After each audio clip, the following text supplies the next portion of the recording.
Tom Malone is the president of the Memphis Firefighters Association, the union that the majority of firefighters are a part of, as they sit back along with the police department and watch the city council attempt to create a budget and a proper pension fund to take care of the folks who have served this city for lots of years in dangerous capacities.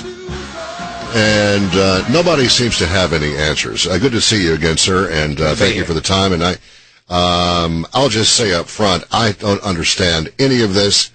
There are so many different parts to this. As you said just a minute ago, it's hard to hit a moving target. I'm reading this story from last week, from the Appeal, I guess, about the experts. Different experts have offered different opinions about the shortfall in the pension fund. One says that as of July 1, the fund owed a lot of money to retirees, more than it had on hand by $682 million. The Firefighters Association says it's about half of that. So give us a breakdown of what the heck is going on here. Well, I mean, first of all, these are just assumption numbers. Now, first of all, let me back up, if I may. I always try to give a shout-out, a thank you shout-out to the men and women of the fire department for the phenomenal job that they do every day. Certainly. But on these numbers, they say, one says there's 600, one's 700, we're 300-something. But what that means is that's what it would take today to catch up, to pay every single person in the city if they retired today for 20 years. Right. Which is it's impossible to happen. And if you look at the state law that just passed, the unfunded liability was never even mentioned in that law, because they get it. They understand that this is a number. Obviously, you try to decrease that number, but that number means that that's what we have to have today. We've got 30 years to pay this out, just like a bonded debt. If you look at it and you do a bond issue for $250 million, you owe $250 million, but you don't owe it today. And that's the same thing that this large number that everybody keeps talking about, it is there. You know, if we were looking at this years ago before gas became into play, this number's been there since 1948. So it's not a number that everybody's got to panic over. The number's been there. We're just now having to show it on our accounting system that they show on our liability sheet. So how short is it really for the upcoming retirees and the attrition and all that stuff? Well, if you look at the numbers that they're using, these reports were effective July 1 of 2013. That's as far as they went. Since July 1 of 2013, our pension fund has averaged about 14% return. So when these figures that they're looking at, it showed $190 billion in the system. We now have 2.2 and some change billion in the system. So the system is in good shape. They take these big numbers. This is not about finance. This is about opportunity. This is a philosophical difference on DB versus DC from the public sector and the private sector. One thing that everybody forgets is in the private sector that has the defined contribution systems, they also have Social Security. Mm-hmm. A big issue. If you look just across the river a little ways in Little Rock, Arkansas, just recently I was at a meeting. Little Rock took their general employees and put them in a defined contribution system.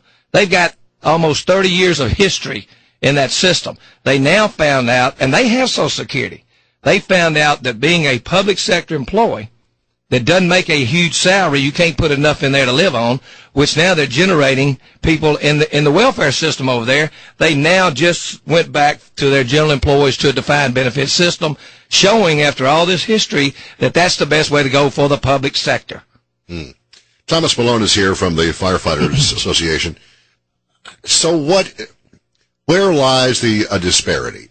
Who isn't agreeing on what? There's one paragraph here that says that some of the council members see this concept pretty clearly. Some don't trust Mayor Wharton, and so it's some kind of little infighting ideology nonsense there. What is the end game to this? How do you fix this and leave everybody happy and get it done in 14 days on June 30th? Well, first of all, I don't see it happening in 14 days. I think everybody is so far apart. That's not my call. This is what we think. right now under this new state statute, which is going to require the city to put in approximately 11% of payroll. They've been putting in 6%. For years and years, they were putting in 5%. Knowing that the figures spoke well for themselves. In 2008, this system was 104.5% funded. And when we had the greatest crisis since the Depression, right. Then here comes the opportunity. Wall Street weighs in, everybody weighs in, and if you look at all the national issues that occurred, what happened? Everybody bounced back. The government bailed them out. All these other things happened. In our system, the city didn't even bail us out. The city put no more new money in there at all. Knowing that the bottom had just fallen out, they put no new money in there. They went and changed from 5% to 6%, still lower than the Social Security rate. And the system has bounced back. It's in robust shape. But you can always sit here and say, well, let me say this, it could happen again. Well, I could drop dead right here. I hope not. Mm-hmm. The same thing with the system. It won't. I've sat with the state treasurer of the state, and I spent 2 hours in his office going over all these things. And this is his statement. This is not a union statement. This is the state treasurer statement. If the city starts paying the ARC, the unfunded liability will take care of itself, because as you pay, it's kind of like you paying your mortgage. If you pay the full mortgage, then eventually you'll pay it off. Mm-hmm.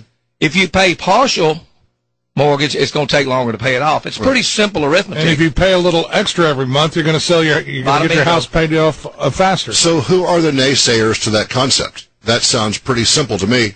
Well, the naysayers are the big business that want the defined benefit system done away with. If you look at it, and I just had a meeting, so this is not something that I'm just breaking out on everybody. Right. Everybody knows our position.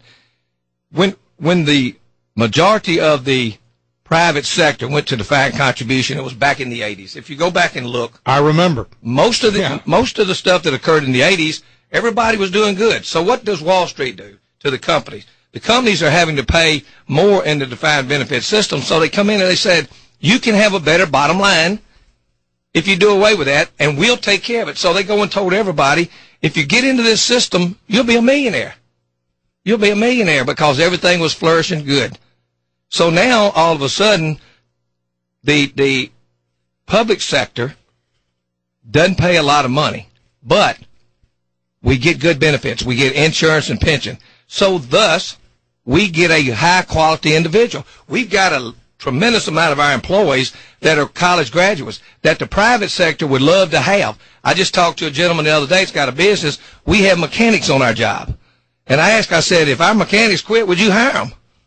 They make $37 an hour, not our mechanics. So where would they go? If we had a defined contribution system, and he does, who's going to win this battle? Right. Mm-hmm.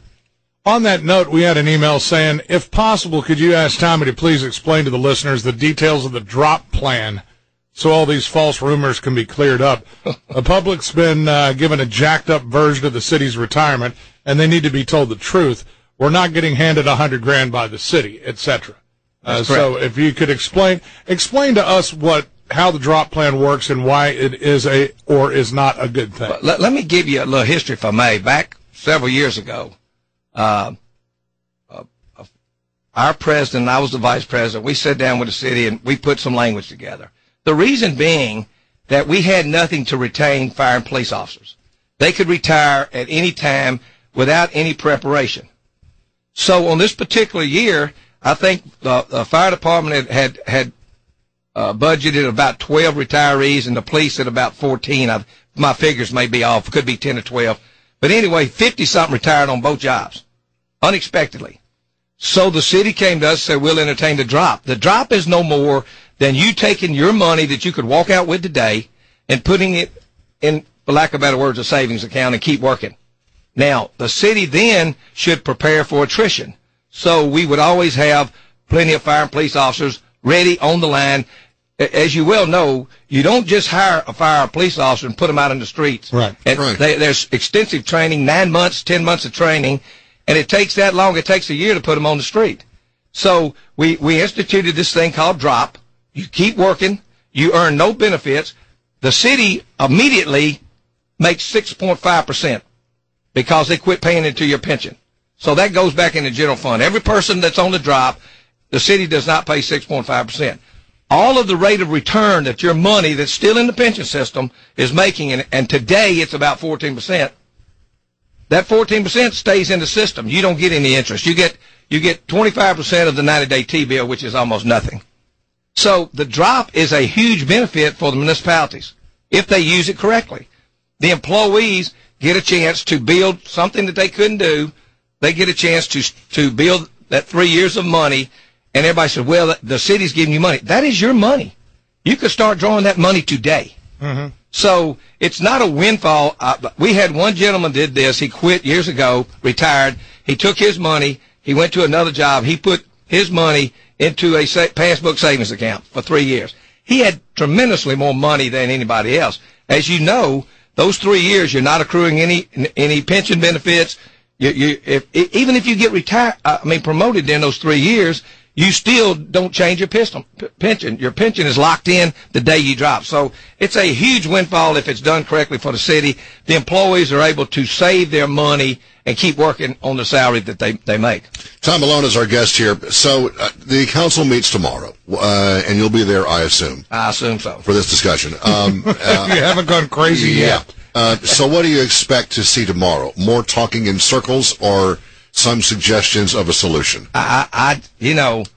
It's hard for. I would like to see. I've been waiting on maybe someone call me and say, "Hey, let's sit down and discuss what we can do." We've thrown several proposals to the city that have fallen on deaf ears. Mm-hmm. They're hell bent on doing away with this defined benefit system. When you say they, who do you mean? The administration, along with Mayor big Wharton business and his people. Correct. Okay. And it's our position. And nobody has told me any different. I've said this for several months on now. Big business is running this train. And I don't understand why. I've been here a long, long time dealing with this city. I go all the way back to Mayor Loeb. And the bottom line is this. Why is the Chamber of Commerce now weighing in on a system? The mayor's proposal, by what the actuaries say. This is not the union saying this. I want everybody out there to understand this. The union said, we'll accept Siegel's figures. That's the council's actuary. Now, number one, the city went and lobbied Siegel to raise their figures. So the ARC would be higher. So to me, that's a little suspect right there. Why would you argue that if Siegel's figure says that we have to pay $69 million, then no, hold on. Our figure says 78. We think you're wrong. Why? So the mayor's proposal is simply that. And it is the council's duty and job to vote on this and to pass it, not the mayor. So why does big business care about altering the numbers and making them look? When you get that answer, I'd like to know, because I've checked. I just can't figure this out. First of all, let's look at the chamber and the administration and the council members say, well, we hadn't made up our mind yet. Well, how can you not make up your mind when the mayor's proposal, by what Siegel said, this is the council's actuary that everybody agreed is one of the top actuary companies in the country. Mm-hmm. And we've researched it, and they are. We'll agree with that, by the way. And our actuary will. But the bottom line is, if you look at Siegel's report, it plainly states that the mayor's plan that he's proposed to the council will cost the taxpayers more money than what this system is costing right today. That's not a union thing. It's on page 16 of their report. They carried their report out to 2034. As you look, the lines start off fairly close together, and they keep getting wider and wider. The further out you go, the further that the lines widen. And so we're really mystified that the chamber, who's supposed to be protecting the city, growing business, why would they try to adopt a plan that costs the taxpayers more money than what they're paying now? Number one. Number two, every single dollar by the figures, the people that, all the bean counters that do all this, every single dollar that's paid out of the pension plan returns this city $2.38. That goes into the general economy, creates jobs, creates all different things that we're looking for. So I don't understand some of the concept. I do understand the fact that they want out of the pension business. If you look at the ordinance that they propose for the defined contribution. And if I'm going too fast, I'm trying to get a lot in, stop me. But the bottom line is... I'm already dizzy. Go ahead. It's impossible to keep up with. Go ahead. But if you look at what they're doing, in the ordinance proposal that they're proposing changing for the employees of the city, they say that the employees will put in 8% and the city will put in 8%. But there's a caveat in the ordinance that if the city decides that they can't afford the 8%, they don't have to pay it. Now, I'm not a real smart person, but I'm betting money that is going to come up in the first couple, 2-3 years, if there's a re-election in this administration, that they won't be able to pay that 8%, because there's no law. And when I met with the Chamber of Commerce, they said that the administration told them there was a law that made them pay it. That's not simply true. There is no law in a defined contribution system that makes them pay, because the qualifying number is 7.5%. Total money going into the plan. The employees are going to put in 8%, so it's a qualified system, and the city will not have to put in anything if they don't choose to. Thus, we're going to be looking at mass subsidies from the federal government, or the state, welfare, the state, themselves. whatever. Yeah. So I don't understand. And the thing that gets me is this is in big black letters in there. I mean, even as slow as I am, I picked this up right off the bat. I mean, it's stating we don't even have to keep this system in play. So they're preparing, and I've heard the administration say, we don't need to be in the pension or the insurance business. And that's what they're trying, in our opinion, that's what they're trying to do, because if you look at it, the state came in and said, the DB system, you got to pay. The state, that's a state law now. So they can't wiggle out of that. But so if they get the majority of people over here, now if you look at it, Little Rock, let's just look, it's close to us. Their people, they couldn't retain and recruit good people in their general employees. Just recently, everybody around the country knows what's going on here. We had Aurora, Colorado, Dallas, Texas, Nashville, Tennessee coming in recruiting fire and police officers and paramedics out of this city. Everybody is poised and ready because we have one of the top EMS services in the country. They just won an award as the #1 service. Now, when these people come in and they're going to risk their lives, and you've got no death benefit, no line of duty benefit, no anything. And matter of fact, I asked the mayor, we were in a meeting, and I said, I had some numbers from a 7-year firefighter. If they transposed it into the defined contribution, and if he got killed in the line of duty, he had about $24,000 in his account, by the numbers they were using. And I said, you mean you would think somebody would go in and risk their lives for this? It's all over the country, and I don't understand why Memphis thinks that, and I heard you speaking earlier today about some of the problems in Memphis. But the bottom line is, why are we trying to reinvent the wheel? Everybody else, West Virginia, they made mistakes. They're trying to go back. Alaska, Nebraska, now Little Rock right over here. So we got Nashville on one end trying to recruit our good people, and they have a defined benefit system and Social Security. We got Little Rock over here that's now putting things together, and here Memphis sitting in the middle. We're trying to destroy what we have. So Little Rock can figure it out, and we can't. Yeah, isn't that true? And if West Virginia can figure it out. In summary here, it seems to me that here's what's in play. The mayor and his allies, which may or may not be big business. The Chamber of Commerce, which I don't know why they have any say in anything. The city council of 13 people. Those folks, in some cases, know what they're doing. Others don't have a clue. So you've got a lot of people here offering input, advice, and suggestions. And it sounds like they've all hired actuaries. At what cost, I don't know, but I'm sure it was a lot. The numbers meet up at all. Let me throw this in. This is really amazing. The council's actuary, which really struck me. The question was posed to them: would you recommend changing to the mayor's plan and doing away with the DB system? And he said, I quote, absolutely not. Now, you know, it's like... How about a fist fight, just to solve this whole thing? Thumb wrestling. Just kick somebody's ass and let last man standing wins. Put our troops in there, and I think we got a good shot. I swear, Tom, this is just... But I mean, would you not think about this, gentlemen? You hire a plumber, and he tells you what you need to do in your house, and you say, oh, no, I think I'm going to get a bricklayer to check it first. That's what we're dealing with here. Yeah. We got a top 10 actuarial company that's giving advice to this city that's going, and you know what the city says? Oh, no, we don't agree with their assumptions. I said, well, then, why not? You know, what have you got to rebut it? We just don't agree with their assumptions. I don't agree with being poor, but I still am.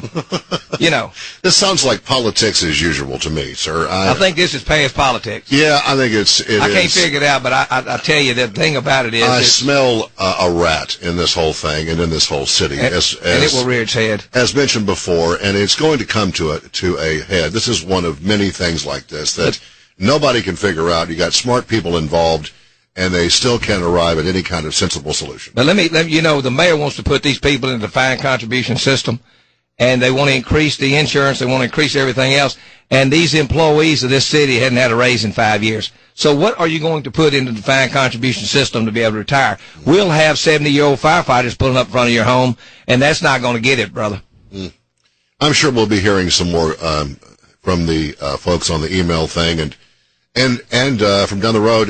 This is June 16th. The council meets tomorrow. So I guess we'll hear more from Shay Flynn on Wednesday. I imagine. But I doubt we're going to have any more clear-cut ideas then. One thing about it, if you look, they have to go in on this pension issue. It has to go into July because they have to have 3 readings. And they didn't actually propose it until it was too late to get 3 readings into June. Right. So speaking with the chairman of the council, this thing could go on until July 15th. Well, good luck to you, sir. Thanks for the input. I don't know what else to say about it. It's a mess. But thanks for the insight. Let me say this, and I appreciate y'all having me on here to kind of give the employee side. But I want everybody out there listening to y'all to understand this. This is not about union versus administration. Right. This is not about, we have enough of that. But this is not about that. This is about people's lives. This is about their livelihood, putting them on welfare. How in the hell does anybody want to work for this city for 30 years and look forward to being on welfare, you know, down the road? Because you have no Social Security, and then if we had a 2008 and you're getting ready to retire, you can't retire. And then if you do retire and you've got to take $50,000 and spread it out over the rest of your life, there is no end to how many people are going to hit the welfare roll out of Memphis. If they want Memphis to look bad like it appears they do, they say we want to grow this city. It's obvious by all the bean counters that pension funds, defined benefit pension funds, creates jobs and grows the economy. And everybody's trying to hold these employees to the same standard of the private sector. And the private sector sits here and makes a reasonable sum of money to be able to put in there, plus Social Security. That's very, very important, the fact that these people only have what they're getting from the city after 30 years of service, of risking their life every day. All right, sir. Thank you. Best of luck to you. Thomas Malone from the firefighters will be back in a moment.